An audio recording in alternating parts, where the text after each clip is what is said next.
A while ago, my mother-in-law asked if I would be interested in repairing one of her old books. It's her mother's old psychology book. I think it was made in the 30s, and it's in pretty rough shape, but it does have sentimental value to her with all her mom's handwritten notes inside. I did tell her I would try to repair it, even though I have zero experience in book restoration, but she did say that whatever I do to it will be better than the state that it's in now, and if anything, maybe you will enjoy watching the process. Book restoration is different than the makeovers you've seen me do on this channel. It's its own profession, people go to school for it, and I am definitely not a professional. I'd like to apologize in advance to any book restoration professionals and my mother-in-law because I might ruin your book. I honestly don't know how long this is going to take me, and this video will be filmed in sections. And of course, whatever I learn along the way, I'm going to link in the description. First, let's take a closer look at the book and examine it to see where I should start. The cover is detached, as you can see, and it's pretty dirty. I don't know how I would go about cleaning something like this. There's lipstick on the inside, and the discoloration makes me think it's no longer archival safe. I did consider using BookGuard tape to repair the whole cover. It's really easy to work with, especially if you're a beginner. But since this book actually turned into a Christmas gift for a family member, I wanted to give her a whole new cover, which was not so dirty and just something that looked nicer. The end pages did fall off, and I'm not sure I want to reuse them, but the binding was still intact and there were no loose pages on the inside. The piece that was glued to the spine was coming off, and I'm not sure if it was part of the cover or reinforcement for the spine. This and the glue was very discolored, so I want to remove the whole thing and give the block a new spine. In my research, I found a very helpful YouTube channel called Southern Book and Paper. These videos show all the steps as a professional restores books. If you're into any kind of antique book restoration, I highly recommend this channel. In this video, they showed a spine cleaning with this paste material called poultice. After wrapping it and letting it sit, it was easier to remove all the gunky old spine material, and I want to try something like this on my book. I thought if I taped the outside pages, it would protect them, but this ended up being a bad idea. The washi tape kind of tore some of the paper off, so don't do this. I regret doing this. I put it in my DIY book press so I could stand it upright and work on it easier, and instead of poultice, which I don't have, I decided to try some PVA. Applying it all along that spine piece that I want to remove, covering it with some cling wrap, and letting it sit for about 15 minutes. After, it still wasn't quite easy to remove, so I applied another small layer and just kept checking on it every 15 minutes. I was really surprised at how well this worked at removing a lot of the glue underneath without warping the paper. Using the tools I have on hand, I carefully tried to remove the glue pieces that were left and repeated that method on some stubborn areas that weren't coming off. I tried my best to work carefully without destroying any of the paper from the signatures or the thread from the binding, and I think this is as good as it's going to get. I then removed it from the book press to even out all the signatures and flatten any folded in pages, lightly sanded some of the stains on the outside of the block, then pressed it to glue it with PVA so all the signatures would stay evenly together while I worked with the text block. I found some fabric on Etsy that kind of matched the original cover. It's not exact, but it is very similar, and I like the woven pattern on it. I'm going to make this fabric into book cloth, which makes it easier to glue to board, and I explain this whole process in another video. If you want to learn how I do it, go check this out. Honestly, I don't think conservators do book cloth this way, but this is how I'm used to doing it, and it works for me. I also want to use this to make end bands, which go on the head and tail of the book. These are purely decorative, but I think they'll look nice with the new cover. I cut a piece that is wider than the spine, added some PVA glue, and I used yarn for this one because I didn't want the bands to be very bulky. Folding the end over and pressing it down with a bone folder. I put a binding clip on to that crease so it will dry more defined, and repeated those steps to make one more end band. For the new end pages, I'm using a letter size cream color heavyweight paper, folding those in half, adding glue to the folded edges, and gluing those to the front and back of the text block. I added wax paper to the pages underneath and put the whole thing in the press to dry. I don't know what the original style of case binding this book was bound in. I know it's different from mine because of that piece on the spine. And while doing some research, I found a channel called Annecy Bindings. They have a lot of helpful case binding videos, and I found one that was called an Oxford Hollow, which I'd never heard of before. It's basically a tube of paper that is glued to the spine of the text block and then also glued to the cover. And that tube kind of looked like the piece that was glued onto the spine of the book. I did consider rebinding with this method, but honestly, I felt more comfortable using the method that I'm more familiar with.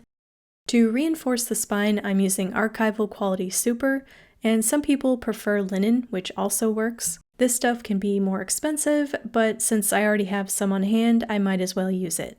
Now that the end pages are dry, I'm lifting up the book in the press so I can work with it easier. I cut out a piece of super that was less than the height of the text block, so some of it sticks out, but wide enough so it wraps around the front and back. Now I'm preparing my end bands to be glued. Now adding a layer of PVA glue to the spine and putting that super down. And then gluing down the end bands on the head and tail of the block. After that's all dry, then I trim off the sides of the end bands carefully so I don't cut through the end pages. And then to trim the end pages, I'm using a technique I've seen other bookbinders do, using the book as a guide to mark where to trim the end pages, doing this with the blade, and then trimming where you made the marks with a piece of board underneath the end page. I also trimmed the corners to match the frayed corners of the pages. If I haven't done case binding in a while, I always like to refer back to DOS or DAS bookbinding. These videos have so much good technical and traditional knowledge, which I missed out on because I'm self-taught. So if you're ever looking for a good foundation to start from, highly recommend this channel. I was inspired by the template technique he uses to measure the pieces for the cover, and I've made my own kind of scrap paper template by wrapping it around the spine to make an impression, so then I can measure those folds and have a better idea of what the spacing and the hinge width will look like. I found this way leads to less mistakes and surprises when I go to glue a cover. I cut the board to size, and for the spine piece I used a heavy piece of cardstock, which I gave a slight curve to. I was also inspired by a case binding kit that I recently reviewed in a video. It included a paper template for the cover pieces, and I actually liked having that template to glue to.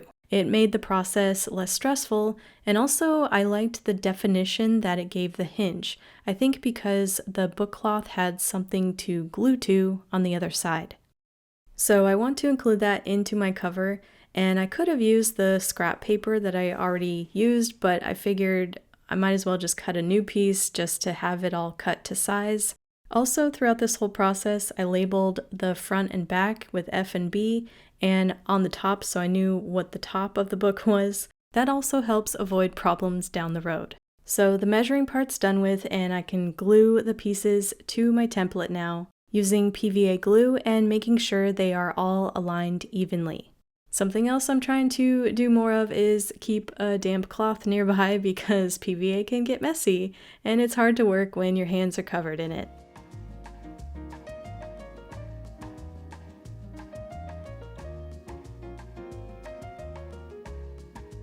Next, I moved right onto the book cloth and I marked where I want the cover to glue, trimmed about an inch around that to create a border, and applied PVA glue directly to the book cloth.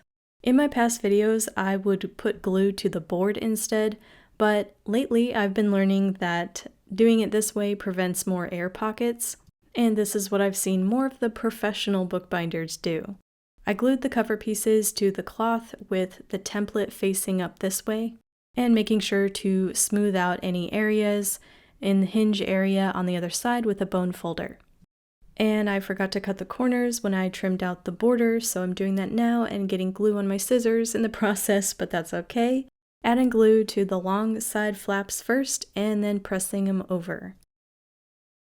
Gluing in that little bit of the corner that I left so it covers all of the board. And then smoothing over the flaps on the short sides.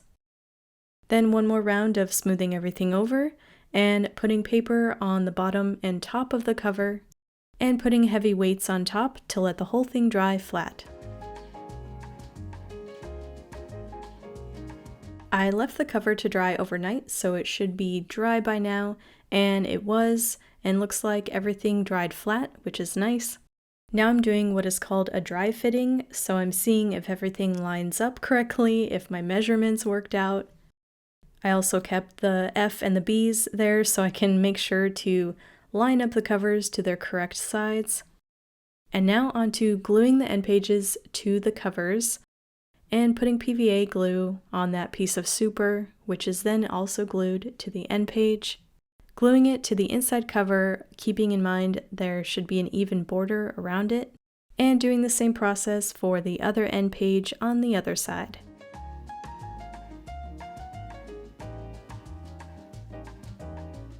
And smoothing everything over once more with a bone folder. I'm placing wax paper and a scrap paper inside both of the end pages so there's something to block the moisture from the glue from getting into the pages of the book. And then putting heavy weight or putting it in a press to let the whole thing dry. I left this in there for about a day, so it should be completely dry. And luckily there were no air pockets or problems with gluing these end pages. There were some dry glue spots on the end bands, but that easily comes off with a blade. I can honestly say that this is probably the nicest case-bound book I've ever made. I think it's because I had the added stress of making it precise because it was for someone and because it was a one-shot deal. I can't remake this. Here's the before and after of the covers.